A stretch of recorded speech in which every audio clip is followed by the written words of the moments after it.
All right, we have a blank page, right? When you write your paper, don't just stare at the blank page for like 2 hours and then do nothing. Like, you need to just start writing. Also, don't start the paper the night before because, again, you just need to start writing now so you can revise better later. So let me show you like how I would attack this this assignment, how I would start writing, going from blank page to at least something on the page. First thing I would do, I would pick a character.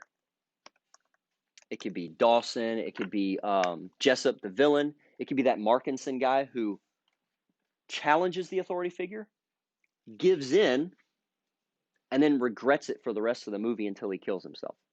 Or you could write about Downey, the one who follows Dawson and does whatever. You just pick whoever you're going to write about, or pick whatever key scene you're going to write about. Okay, so once you have a character, then I'm looking for the important scenes. So with Dawson, again, I would pick that first scene when he actually kills someone, obeying his authoritarian conscience, obeying an order. A scene in the middle when he tells Kathy, "We did nothing wrong," and then the scene at the end that we just saw, where he says, "We should have fought for people who couldn't fight for themselves."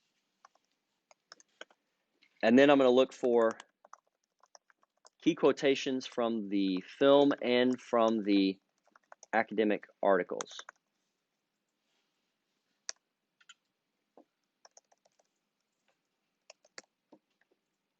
That's it. Now, when I go to write, I would not recommend you start with the intro. Maybe you can start with a summary of the movie, but really I think the best place to start to get your feet wet, so to speak, is start with a body paragraph.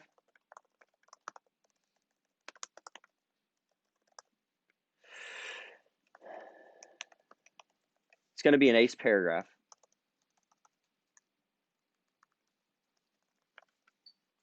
And the assert, this is where you're going to summarize the scene.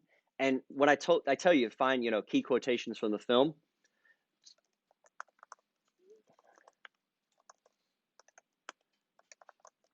So I'm pretty certain Dawson says this in the middle of the movie.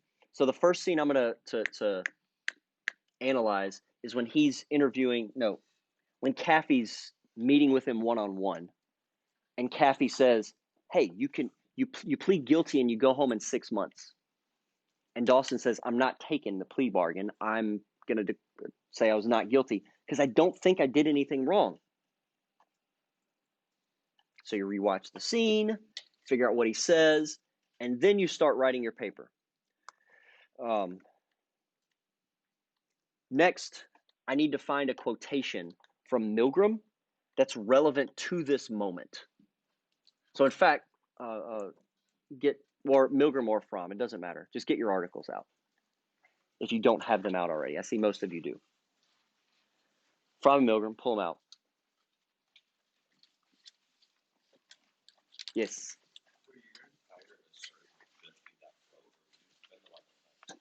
I'm going to say more. I'll get to that.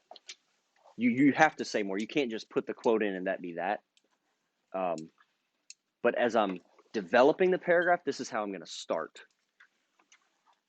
Okay, look for a quote from either Milgram or Fromm that helps us understand this statement by Dawson. And really, it's just going to be dead air on this video, so the sooner we find it, the better. Yeah, we got one already. Awesome.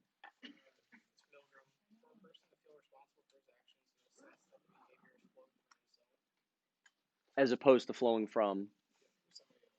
Does Milgram say that in that quote? The bit about coming from someone else?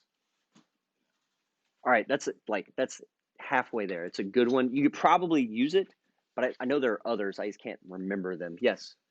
The essence of obedience is that a person comes to use it as the instrument for carrying out another person's wishes, and therefore no longer regards himself as responsible for his actions. Okay. Oh, I'm going to cheat because I know that quote because I gave it to y'all. I'll use that one because I'm familiar with it. But you could use, I'm not saying names because of the audio, but you could use that quote almost certainly in this moment. So go ahead. The essence of obedience is what? That a person comes to view himself as the instrument for carrying out another person's wishes, and he therefore no longer regards himself as responsible for his actions. And he therefore no longer regards himself what? As responsible for his actions. That'll work. That's Milgram, right? So I've started with a quotation from the film and a quotation from Milgram. Does anybody see a problem with the Milgram quotation? Way too long. I'm not going to worry about that right now. I'll fix it later, but I'm not going to fix it yet. I just have the quotation. Again, this is the process, right? Now,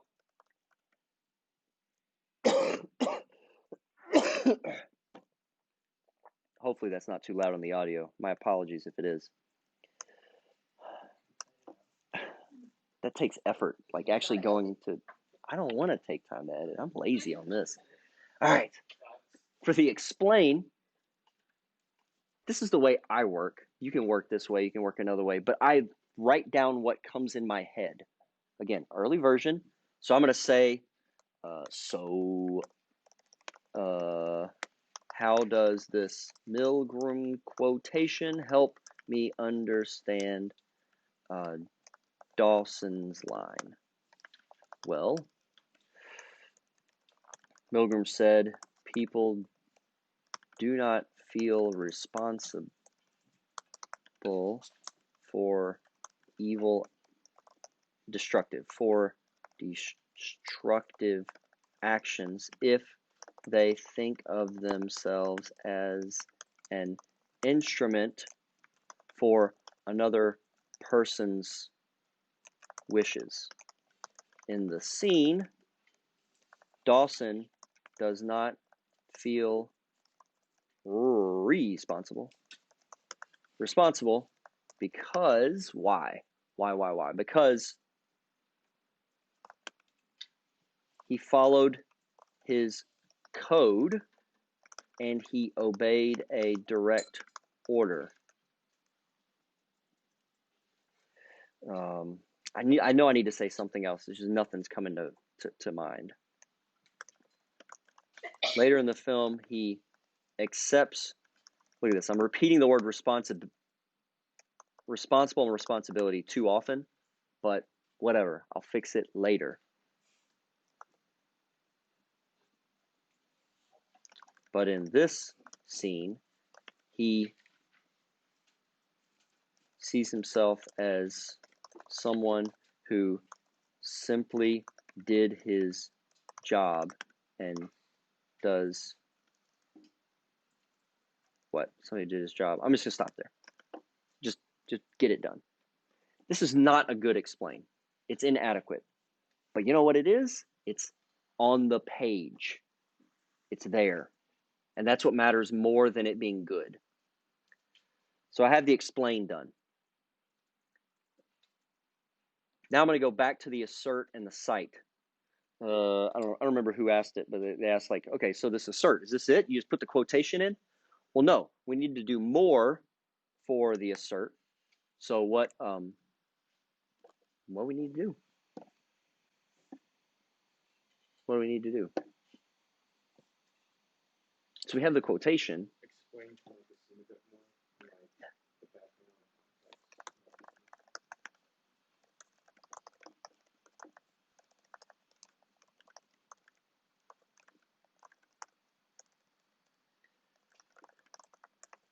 That's it.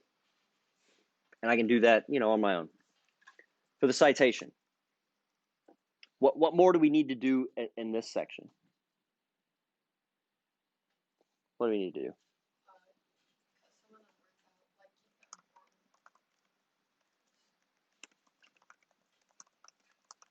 them Dang. What else do we need to do? Can I just drop the quotation into the paragraph and hope for the best? No. Same thing we just did. Yep. Maybe explain where the quote is coming from.